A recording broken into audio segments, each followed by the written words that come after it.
Assalamualaikum warahmatullahi wabarakatuh. Dear smart learners, welcome back to our lecture by today. And how are you then? Are you fine? So have you found your motivation while you learn English?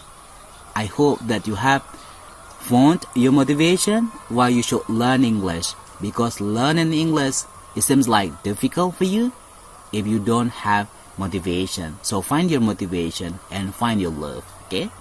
Well, smart learners, in today's lecture, I'd like to let you to make a good introduction in English.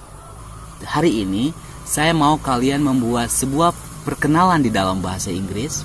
Tentunya sebuah perkenalan yang menarik. So, di dalam perkenalan itu, kalian should tell me who you are and tell me your motivation why you learn something.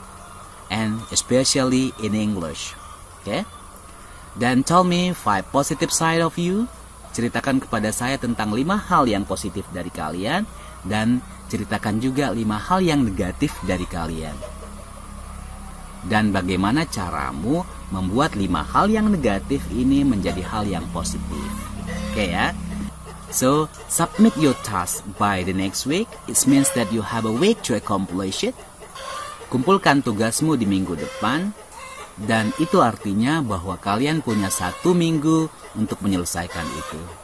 So, I'd like to tell you, I'm curious to read your video. Well, smart learners, selamat pagi, selamat belajar, selamat menjalankan aktivitasmu di hari ini, dan selamat menemukan cintamu di setiap proses pembelajaranmu. Thank you. Assalamualaikum warahmatullahi wabarakatuh.